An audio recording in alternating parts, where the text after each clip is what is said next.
Okay, I'm in the process of uploading that last video. It's pretty lousy.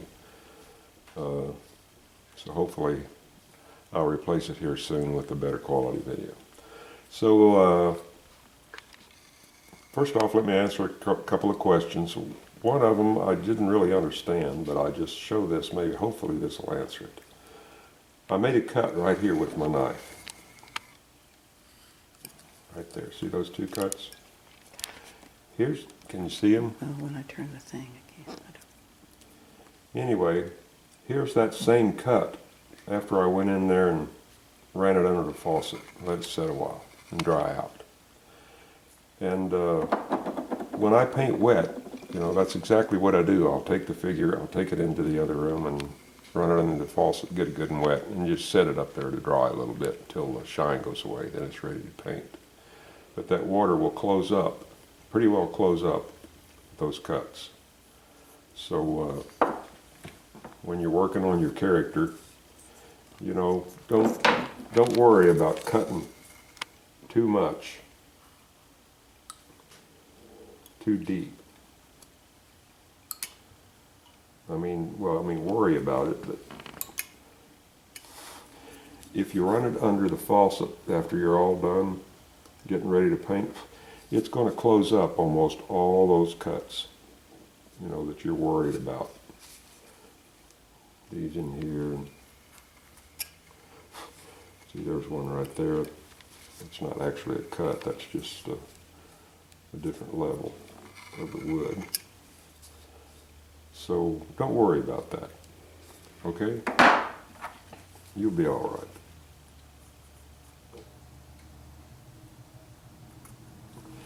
So you see, I went ahead and I finished this side over here.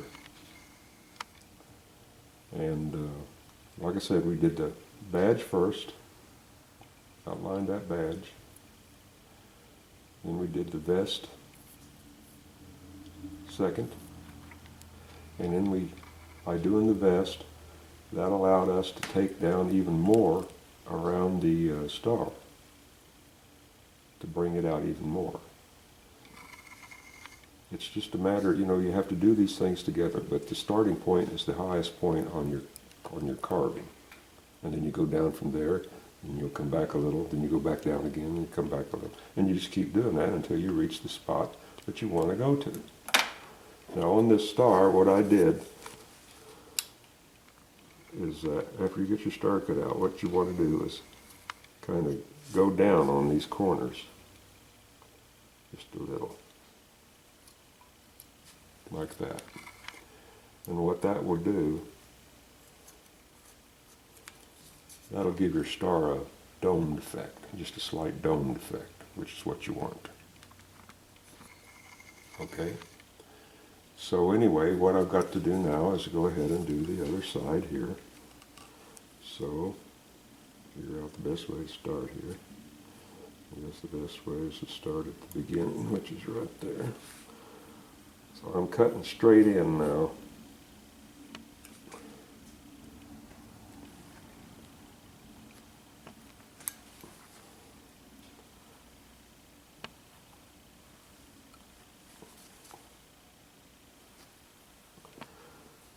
And I'm going really deep.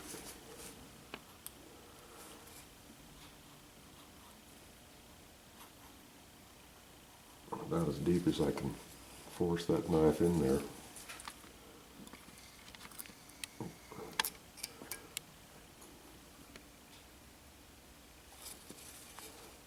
And I'm not really worried about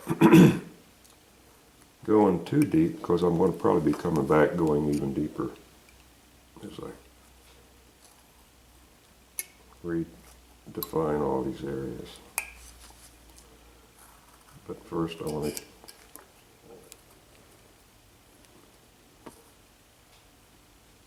get them defined.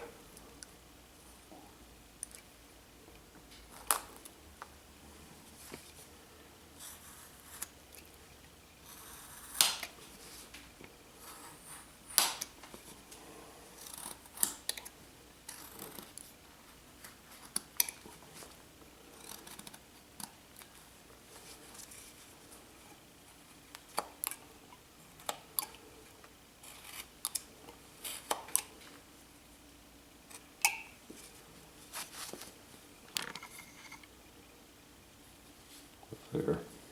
Oh, and one more thing. I went ahead and turned my base for my carving.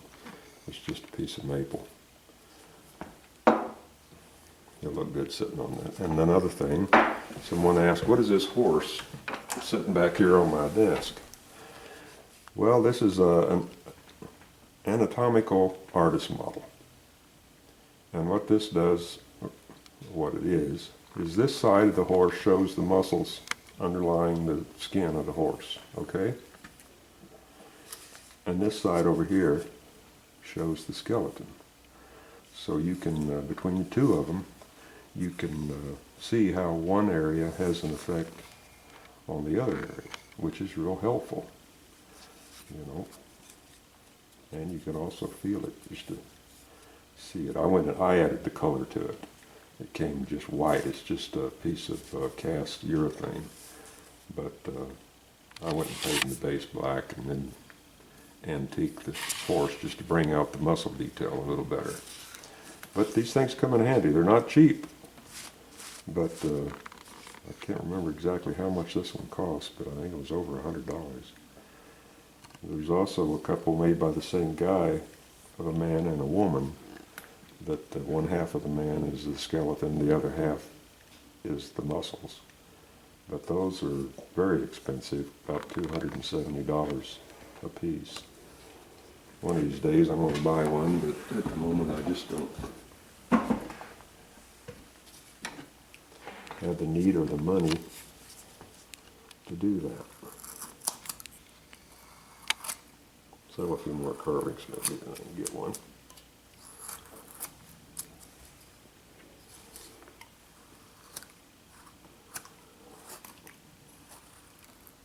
Looking at pictures is nice, but if you get the opportunity to look at something better than a photograph, you know, it just helps you that much more.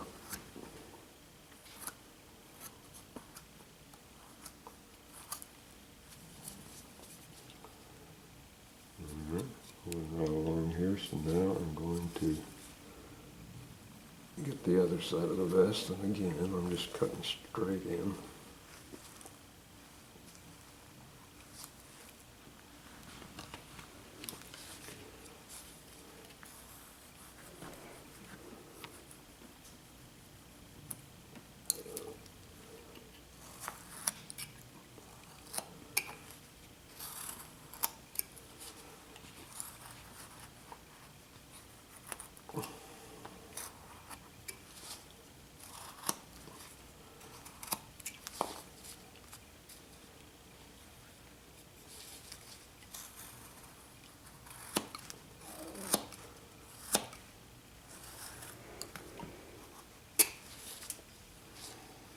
So now we've got 1, 2, 3 levels.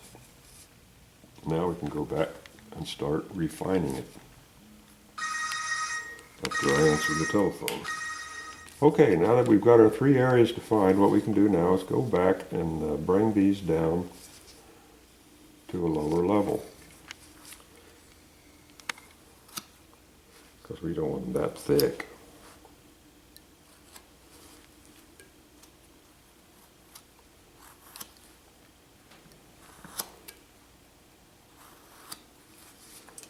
And bringing them down just increases the height of the one that's above it. And that works to your favor in things like, you know, badges and stuff like that. Right now I'm just worrying about the edges. I'm not worrying about the whole piece of cloth, because we're going to be doing something else to it. This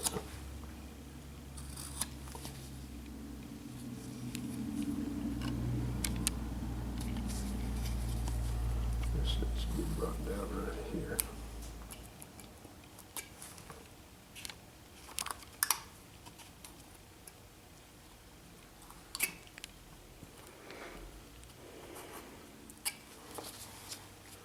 Okay.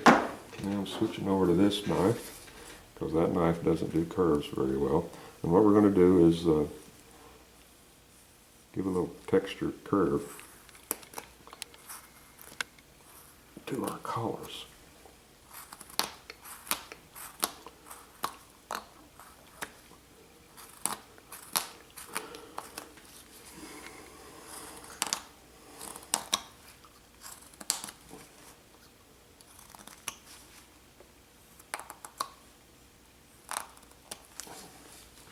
Just like that.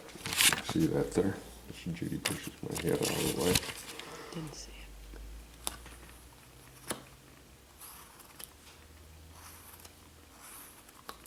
These real large areas, you can actually create a couple curves, so Judy pushes me completely out of the way. Now this one down here I can't reach with a short blade, so I'm going to switch over to a longer blade here.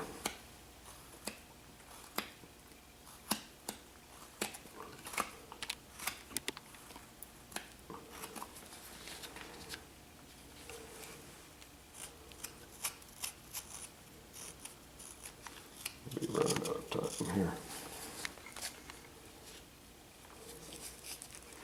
And same thing here, but not so much.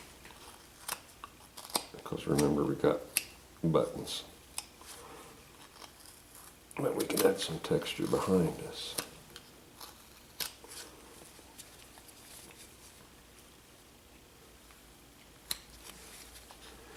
Up here in front where these curves run out, I like to break it up.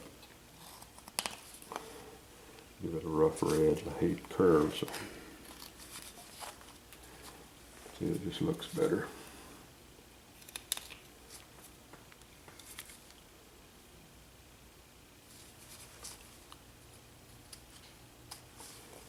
Well, that looks good, and I think that's just about going to do for this video. So what we're going to do next time is we got some buttons here.